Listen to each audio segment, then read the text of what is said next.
अपना radio 96.9 FM.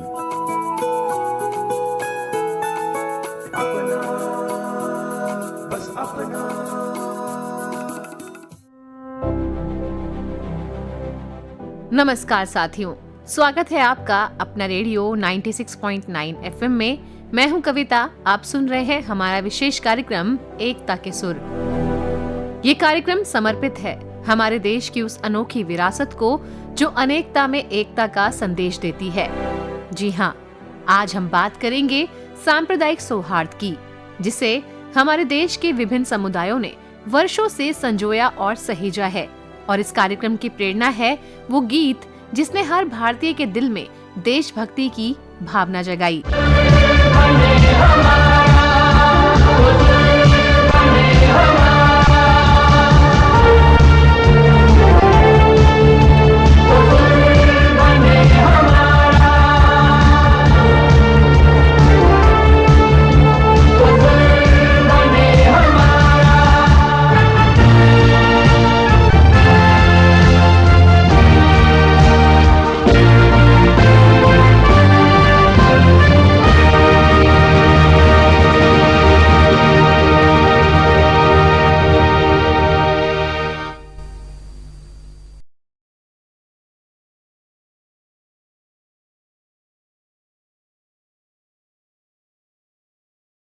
दोस्तों, हर साल 19 से 25 नवंबर को सांप्रदायिक सद्भाव सप्ताह, जिसे कौमी एकता सप्ताह के रूप में भी जाना जाता है, इसका उद्देश्य सांप्रदायिक सौहार्द और राष्ट्रीय एकता की भावना को बढ़ावा देना और मजबूत करना है, जिसे इस गीत के माध्यम से बखूबी दर्शाया गया है।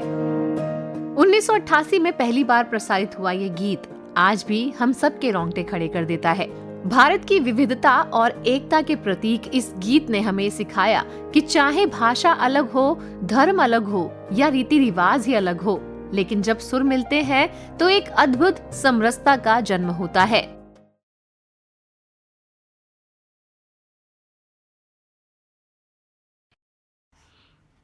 दोस्तों, हमारे समाज में सांप्रदायिक सौहार्द का महत्व उतना ही है जितना हवा का जीवन के लिए। अब हम सुनते हैं एक छोटी सी कहानी जो हमें एकता और भाईचारे का संदेश देती है। कहानी है दीपावली और ईद की। एक गांव था जहां सभी धर्म के लोग एक साथ रहते थे। वहां रहने वाले लोग आपस में सब त्योहार मनाते थे। दिवाली और ईद दोनों त्योहार पूरे गांव के लिए खुशियां लाते थे। एक बार ईद और दीपावली एक ही दिन पड़ी। गांव के लोगों ने मिलकर तय किया कि इस बार दोनों त्योहार साथ मनाएंगे। तो दोस्तों, उस गांव में ईदी भी बांटी और दीप भी जलाए गए। जी हाँ दोस्तों, ऐसे ही उस गांव ने दोनों त्योहार मनाए।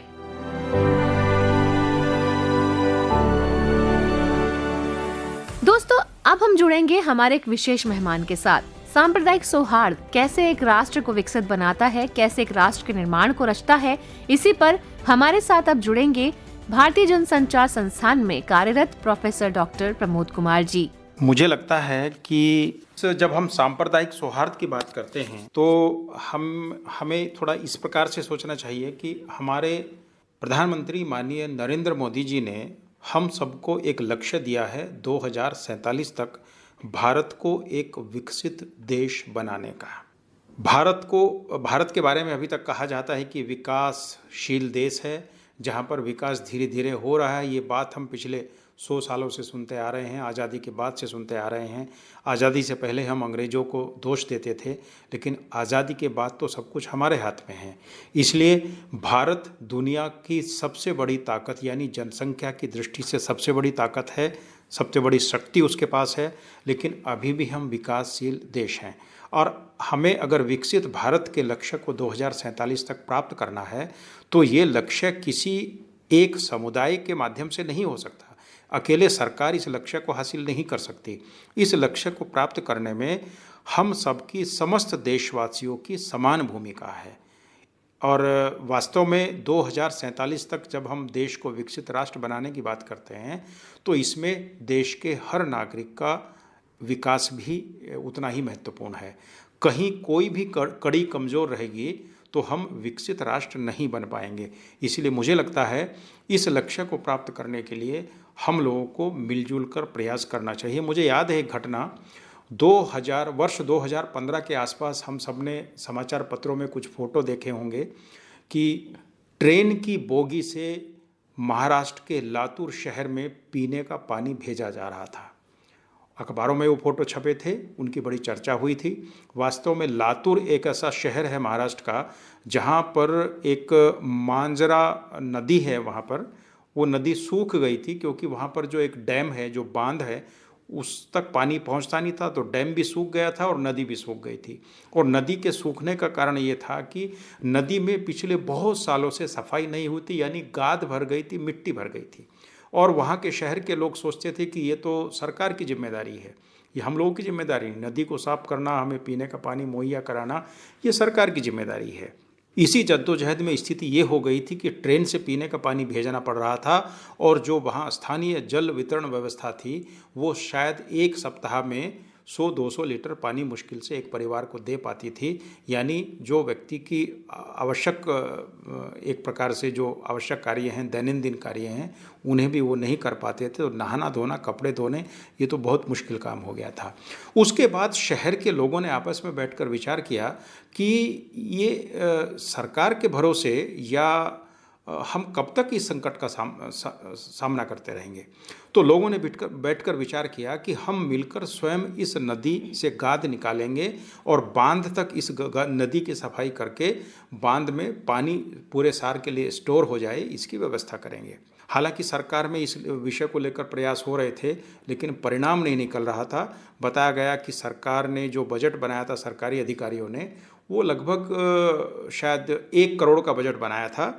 तो लेकिन शहर के लोगों ने आपस में बैठकर सब अपने राजनीतिक विचारों को, आपस में जो उनके राजनीतिक मतभेद थे, उन सबको छोड़कर सब लोग एक साथ बैठे। सब राजनीतिक दलों के लोग, सब समुदायों को लोग एक साथ बैठे और उन सब ने मिलकर तय किया कि हम अपनी इस समस्या का समाधान निकालेंगे। और उन्होंने वास्तव में आपस में जब बजट बनाया बैठकर, उन्होंने आपस में पैसा भी इकट्ठा किया। पैसा इकट्ठा करने के बाद उन लोगों ने उस नदी की सफाई करनी आरंभ की और लगभग 5-6 महीने काम करके जब पूरा शहर लगा तो वो नदी कुछ ही महीने में साफ हो गई और उसके बाद उस शहर की पीने के पानी की समस्या परमानेंट समाप्त हो गई।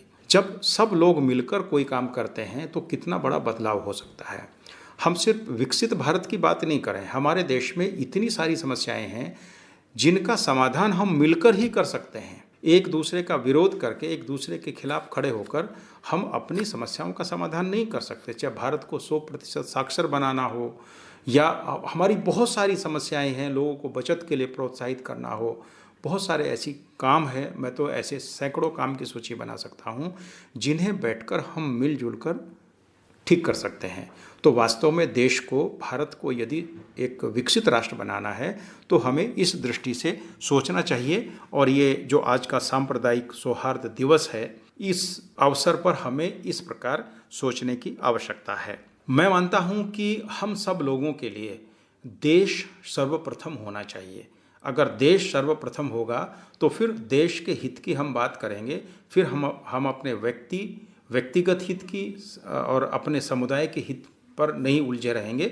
देश का हित हमारे सामने होगा और जब हम देश के हित की बात करेंगे तो मुझे लगता है सबका हित उसमें समाहित होता है। हम अगर भारत की बात करें तो अंग्रेजों के आने से पहले भारत में सब समुदाय मिलकर रहते थे, उस प्रकार के संघर्ष नहीं थे।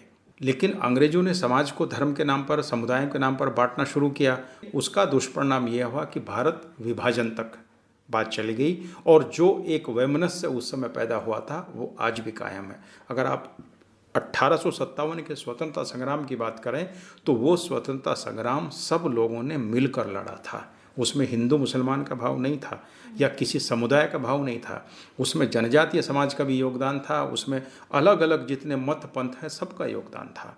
आप देखिए, सांप्रदायिक सौहार्द की जब बात करते हैं तो पारसी समुदाय भी आता है, लेकिन आज भारत के विकास में इस समुदाय का जितना बड़ा योगदान है उतना अन्य समुदाय का है कि नहीं, इस पर हमें विचार करना पड़ेगा।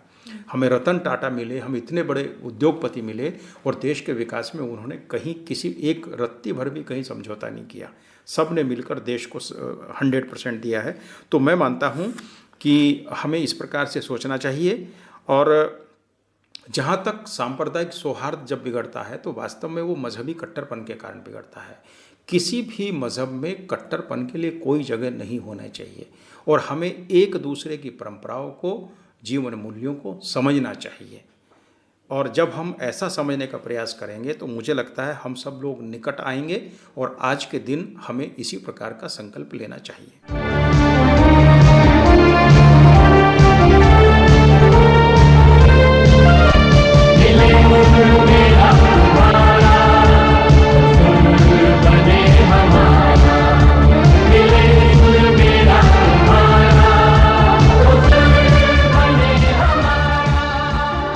तो श्रोताओं, हम उम्मीद करेंगे कि आप भी सांप्रदायिक सौहार्द को ऐसे ही बनाए रखेंगे और भारत के निर्माण में अपनी महत्वपूर्ण भूमिका निभाएंगे। दोस्तों, वो सब लाइन याद है ना जो हमने कभी बचपन में अपनी किताबों में पढ़ी थी?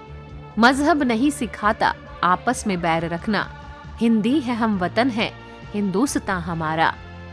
तो श्रोताओं, हम उम्मीद करेंगे कि आप भी सांप्रदायिक सौहार्द को ऐसे ही बनाए रखेंगे और भारत के निर्माण में अपनी महत्वपूर्ण भूमिका निभाएंगे। अगले हफ्ते फिर मिलेंगे, तब तक के लिए मैं कविता लेती हूँ आपसे विदा। आप सभी को सांप्रदायिक सौहार्द दिवस की हार्दिक शुभकामनाएं। जय हिंद, जय भारत। सारे जहां से अच्छा हिंदुस्तान हमारा, हमारा सारे जहां से अच्छा हिंदुस्तान हमारा। हम बुलबुले हैं इसकी, ये गुलसिता हमारा, हमारा सारे जहां से अच्छा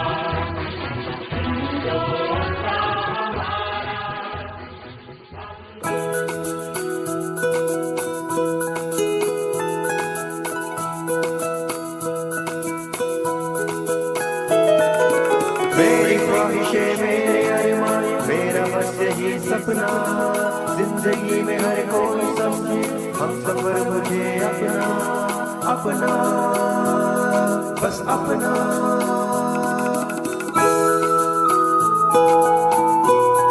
अपना रेडियो 96.9 FM